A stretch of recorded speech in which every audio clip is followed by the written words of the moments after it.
Philippine News Canada is brought to you by Rayford Media Group.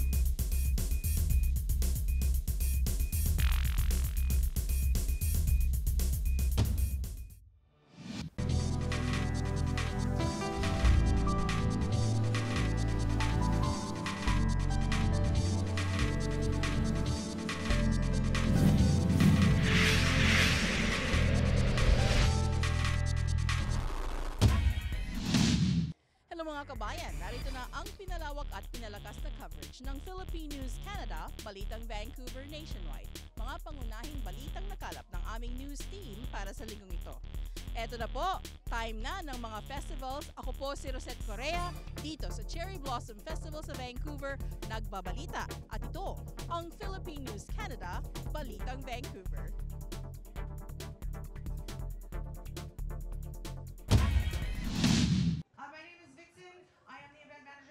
Blossom Festival. This has been a wonderful weekend. Despite the weather, it didn't matter. People came out. The flowers are still here in all their beauty. And we're glad that you all come out for the Blossoms After Dark. This is our third night. Thank you so much. How is it? Is it beautiful or what? Great. We have some entertainment for you at 5 different places tonight. Make sure you go check out all the little areas. So, without further ado, to close off our set, this is Pobreng Alindahan.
Kasama natin ngayon ang mga frequenters ng Cherry Blossom Festival, si Mean at saka si Emma. Ayan, pang ilang taon nyo nang mag-Cherry Blossom Festival? Pang ilan? 9 years? 9 years? Yeah, 10 years. Oh, wow. Bakit kayo pumupunta palagi sa Cherry Blossom Festival? Ano yung attraction dito para sa inyo? Para ano yung kagandahan ng cherry blossom at saka kasi wala yan sa Pinas. Yeah. Sa Pinas. Duhat blossom meron. Yeah. Ano pang pinupunta nyo dito, Emma? Pag sa festival, like mayroong mga program sila, minsan meron din silang yung, alam mo yung Sakura Festival. Okay. Yeah. Aside sa yung sa cherry blossom itself, makikita mo rin yung, alam mo yung most awaited talaga na season tong cherry blossom season. At saka ang spring kasi ayaw na natin ng snow or ng lamig, di ba? Pwede tayong mag-shorts ulit. Ay, di ba? Oo. So, frequenter ba kayo ng mga festivals? Kasi this is the first of the season, di ba? Kasi alam ko sunod-sunod yan. Pumupunta ba kayo sa iba? Last time dun sa may Stanley tsaka sa Queen Elizabeth Park. Yeah, yung Sakura Festival nila. Sakura Festival sa Elizabeth. Okay. Meron pang ibang mga festival. Narinig niyo na ba yung BC Dumpling Festival? Puro Si Dumpling, pero hindi pa ako nakapunta. Ay, pumunta kayo doon. Exciting din yan. Tsaka magpa-perform din ng Himig Kabataan doon. Oo, kasi palagi silang ini-invite to perform. Oo, ayan. Narinig namin yung kanina na practice. Hihintayin namin sila mamaya. Ayan, batiin niyo naman yung mga kamag-anak ko sa Pilipinas. Ayan. Hi, mga kamag-anak sa Pilipinas. Dito kami sa Vancouver. Ayan, Napakita namin yung kagandahan ng Vancouver, especially during spring season dahil sa cherry blossom. At saka ang magandang weather. Habang maganda, labas, huwag may time. Huwag hahabulin ng ulan. Huwag hahabulin ng ulan. Okay, maraming salamat. Thank Enjoy you. the day. Hello mga kabayan, kasama natin ngayong araw na ito dito sa Project Blend, dito sa Langley City, si Dennis Bacalares, one half of Project Blend. Hello, kumusta ka na, Dennis? Mabuti po. Ayan, alam mo natutuwa kami kasi every time nakakakita kami ng business na ang Pilipino ang may-ari, gusto talaga naming i-feature kasi para naman ma-advertise din kayo sa mga kababayan natin. So tell us about Project Blend. Ano ba itong Project Blend? Project Blend is a trendy coffee shop. So, mostly yung product namin, tinatry namin kung ano yung uso sa Instagram or TikTok, ginagawa namin dito sa Langley because, you know, lahat ng mga trending ngayon sa TikTok nasa New York or Vancouver or sa ibang malalaking city. So, kami, we try to do it here in local sa Langley.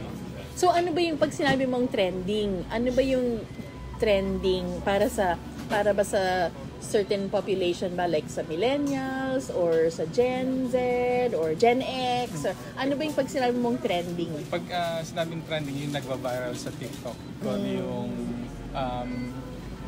usual na nasi-search na mga nakikita ng tao sa TikTok na mga drinks or food na nakikita nila na pwede namin gawin dito. So, anong na-discover nyo na trending, na sa palagay nyo na magiging hit pag nag-open ka ng cafe? Siguro sa Pilipino yung sikat sa amin ngayon yung ube latte. Lahat ng ube? Lahat ng ube. Pinupuntahan nila ngayon. Kaya ngayon meron kami ube tiramisu, may ube cinnamon bun. So yun yung parang medyo kasi meron parang Filipino touch. Pag sinabi mo ube, alam natin na Filipino product pa rin yun. Hindi ka ba nagulat na naging trending yung ube? Hindi kasi sa atin masarap ang ube eh. Kaya dito hindi rin ako magtataka na magiging trending magugustuhan rin nila yung ube.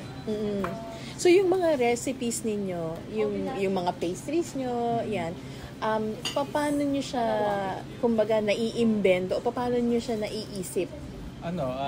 Mostly yung asawa ko, siya yung nag-iisip, tapos pinapatikin niya sa amin.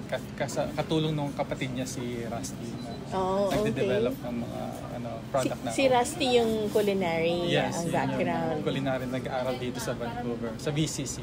Sa VCC. Tapos ikaw naman HRM. Ako HRM ako, and then pareho kami hospitality industry yung kinalakihan namin na experience namin. Siguro more than 10 years sa hospitality sa mga 5-star hotel. Oh, okay. And sa palagay mo, bakit ba nagte-trend lalo na sa mga kabataan, mga millennials, Gen Z? Bakit nagte-trend ang cafes? Katulad ng mga anak ko, mahilig silang pumunta. Yung mag-asawa kong, yung panganay ko na may asawa na mahilig silang pumunta sa mga cafes.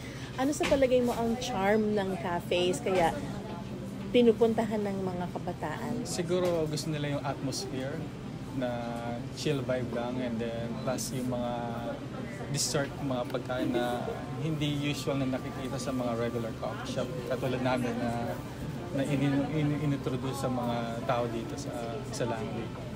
ano mo ba, naisip mo ba yan years ago na makakapag-open ka ng sarili mong cafe? Kasi alam ko meron kayong tindahan, di ba? Yung Yes, Pinoy Spot. O, dito, again, Pinoy Spot dito rin sa Langley, mga kababayan. So, meron ka ding meron kang store, and then nagbukas kayo Nagbukas kami rito, coffee shop. Oo, ano yung naging inspirasyon mo para magbukas ng coffee shop? Knowing na meron ka ng store, tapos, a few steps away, meron kang coffee shop. Kasi yung wife ko, mahilig siya mag-bake. So, hobby niya mag-bake. Okay. So, before kami magkaroon ng store, nagbe-bake siya ng mga pandesal sa bahay, ensaymada, mga ganos. Tapos binibenta sa marketplace. So, yun dating ginagawa namin. Tapos ngayon, nag-open kami ng Filipino store, and then, syempre, first love niya talaga yung baking. So, yun talagang goal namin, makapag-open kami ng coffee shop or bake shop para sa kanya, para maano niya yung hobby niya. Kaya tinawag namin itong project din kasi project namin itong mag-asawa. Oh, wow. Ano sa palagay mo yung mga anak ko? Would they be interested to continue? I think ma-interesado nilang mag-continue to kasi tumutulong sila sa amin. Dito, ngayon nag-work pa rin sila sa amin. And then, hindi naman sila mahirap utusan pag may pinagagawa naman. Kung may pinapagawa na sa kanila, hindi naman sila mahirap utusan. So, normal lang, minsan nagdadabog. Minsan masungit, pero pag later on, medyo okay naman yun. Pag na-realize naman nila na, kailangan namin pa rin sila dito. Tama. At syempre, ang pagpapalaki ninyo din naman sa mga anak nyo, pareho pa rin ang pagpapalaki natin sa mga anak natin sa Pilipinas. And yung bunso mo, nagbe-bake na rin, sabi mo. Babantayan niya lang. Pag minsan nagbe-bake siya, kaya niya ng cookies pag gusto niyang gumawa ng cookies. Minsan siya nagbe-bake ng cookies para doon sa aso namin. Gano'n? Pag gusto niya gawa ng dog treat, siya magbe-bake ng okay. cookies. Ano naman ang sabi ng mga ng mga kamag-anak sa atin sa Pilipinas? How are, alam naman nating very supportive sila sigurado sa inyo. What do they say about yung ninyo dito, yung progress ninyo? Proud sila sa na-achieve namin, na hindi nila iniisip na makakarating kami sa ganitong sitwasyon, na may sariling negosyo dito sa Canada pa, di ba?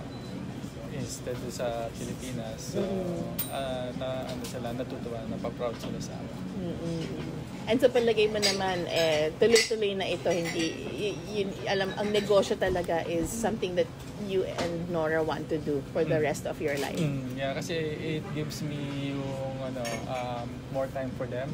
Kasi dati ako nag-work full-time sa Vancouver. So, nag-drive ako doon half an hour every day, back and forth. And then shifting, so may graveyard, afternoon. So at least dito na lang ako. Hindi na ako nag-graveyard. At saka pag hospitality industry kasi, di ba, ang bakasyon mo hindi bakasyon ng iba, di ba? Limited lang din. Oo. At least pwede kami mag-take na vacation anytime kung kailan namin gusto. Yeah, that's Basta may true. tao lang kami rito. Oo. So, sa mga, sa coffees and sa drinks ninyo, at saka sa pastries, ano ba yung pinakamabenta? Ang pinakamabenta sa amin, yung croffles kasi ginagawa namin dito na yung parang uso sa mga kabataan ngayon pag nakikita nila yung croffles. Croffles, yung cross between a croissant and a waffle. Yes. Oo nga, naririnig ko nga yun Very popular sa mga kabataan yun, di ba? Tapos mayroon din kaming shake fries, flavored fries. Okay. So, gusto rin ng mga kabataan dito. So anong age range ng clientele ninyo? Actually, mix Mayroon din kami mga senior dito, mga matatanda na kumakain. Meron din mga batang maliliit. So pero majority siguro mga nasa mga young adults or mga nasa yung mga working adults, mga ganyan. Okay, so Nora, anong year kayo nag-start nung Pinoy Spot? Pinoy Spot, pandemic time, I think yung 2019 yun. Ang lakas ng December. Ang lakas ng loob. Mag-winter time. Bigla nakita namin may available na dito sa One-Way Street. Sabi ko sa kanya, kumakain pa kami dun sa Samba Sushi, nakatapat niya. So sabi ko parang may available dun. Tapos sabi niya, mag-open ka winter time tsaka pandemic. Sabi ko, wala akong trabaho eh. Wala kang work na? May work ako sa hotel sa Hilton Metro Town. Pero na-laid off kami dahil nga pandemic. Tapos nag-strike sila. Siguro sumama ako sa strike mga ilang days lang. Tapos sabi ko, ayoko nang everyday. Nandun ako na wala akong ginagawa. So sabi ko, mag-stop muna ako mag-work. Tapos naghanap ako nag-isip lang ako kung anong gagawin ko. So may idea rin naman kami kasi yung brother niya merong Filipino store. So sabi ko, why not sa Langley? Kasi nung nag-move kami dito, it's really hard to find na mga Filipino items. It's either you go to superstore pero limited lang yung selection nila. So sabi ko wala pa talaga yung parang maraming option para sa Pilipino. At that time, hindi pa rin ganun karami naman yung Filipino. Pero napapansin ko, nadadagdagan. Dumadami na mga Pilipino sa Langley. And then marami rin mga couple na ang husband nila is ibang nationality, so they also look for food na Filipino food. So sabi ko okay lang din na tingin natin mag-open tayo. So talagang business-minded kayo ni Dennis. It was on your mind? Actually, yung pagiging business-minded na, magkaiba kami ng kasi yung asawa ko, mahilig siyang mag-isip ng business. Pero medyo hindi siya hindi siya risk-taker. So ako naman, mahilig ako mag-business, di ako masyadong nagpaplano, pero gusto kong gumawa ng business agad. Pag may naisip akong something na parang pwede to, gusto kong gawin agad. Ganun. Siya naman pinagpaplanuhan niya na yun. So parang tingin ko, it makes us na nagbabalance kami dalawa. Opposites attract. Yes. Etong business niyo, yung Project Blend, you're the cooking half, you're the baking half. Yes. Siya yung management half. Siya more on sa mga paperworks, sa mga documentation. Magaling kasi siya doon. Medyo mas detailed siya. Kasi mga lalaki ganun di ba? Mas detailed siya sa lahat. Pati yung numbers, siya dyan. Siya talaga nagko-compute. Ako more on sa operation, saka customer service ng project. Talaga nagko-complement kayo. Talaga nagbe-blend sila. Kaya project blend. Ayan, di ba? Pero yun nga, ikaw yung food side. Yes. Di ba? Paano mo na-start? Is it a hobby? Hobby lang ba yung pag-bake sa'yo? Kasi alam ko, PT ka, di ba? Physical therapy. Malayo. 5 years yun, di ba? pero ngayon, baker ka. Yes. So, were you inspired or paano nagsimula yung love mo for Actually, cooking, sa for baking? family lang naman Mahilig talaga akong magluto. Tapos, eventually, parang gusto kong mag-try mag-baking sa mga anak ko. Kasi yung mga bata, mahilig din silang kumain lang sa bahay kaysa kumain sa labas. So, nag-start ako sa pandesal, and then, inano ko yung ensaymada, tapos Spanish bread, tapos gumagawa rin ako before ng ubi cake, mango cake, mocha cake.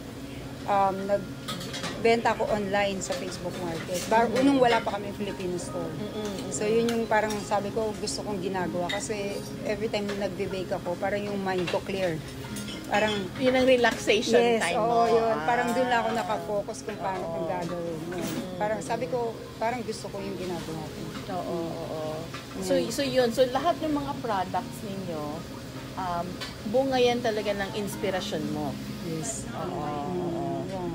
And paano mo naiisip kung ano sa palagay mo yung magugustuhan ng mga customers niya? Una, inisip ko yung pinakamalakas nating pagkain.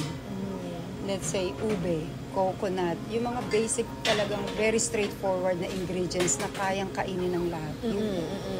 So, yun. Tapos, nag-experiment lang ako, nagtatrial ako, tinitikman ko, pati yung mga anak ko.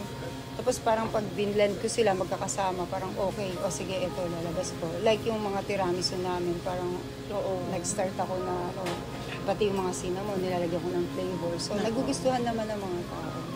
Kasi yung mga pagkain naman ng mga Pilipino, hindi lang sila masyadong nakikilala. Pero actually, pag nag-try ng mga ibang lahi, bumabalik sila, nagugustuhan nila. Even the ensaymada. Wow. So, congratulations. Kami tuwang-tuwa nang nalaman namin na merong Filipino na cafe dito. Thank you, Na na talaga sabi namin hindi. Sabi nga ng anak ko, "Mom, you have to feature them." Sabi ko, "Oh, sige, we'll go there." Kaya hinila ko siya talaga ngayon kasi siya ang aking cameraman ngayon. Nung So, hinila in-introduce ko talaga siya. niya yung sarili niya, sabi ko, oh my God, I'm so happy. Kasi parang napapanood ko lang yung mga iba na, napipicture sila. Tapos sabi niya yung mom ko, sabi ko, ay, thank you so much. Sabi ko, gano'n, buti pumunta ka rito sa amin. It's our pleasure. Kasi talaga naman gusto naming magtagumpay ang mga Pilipino. Yes, totoo Oo, yan. sa lahat Sa ng lahat. aspects. Gusto naming magtagumpay ang mga Pilipino. Lalo dito sa Canada, Sa mga Canada. Pilipino sa Canada.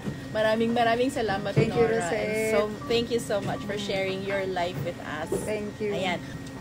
Iniimbitahan po namin kayo pumunta dito sa aming coffee shop sa Langley, Downtown City sa 20436 Fraser Highway, Langley. Project Blend ang pangalan po ng aming coffee shop. And again, Project Blend. And may katabi rin po kami Filipino store. Pinoy spot naman po. Salamat po. Pa-support na lang po sa mga Pilipino nating kababayan. And we will try our best para ma-feel nyo na nasa Pilipinas lang din kayo with our food. Yung matry nyo kahit yung wala tayo doon, pero at least parang nandun din tayo.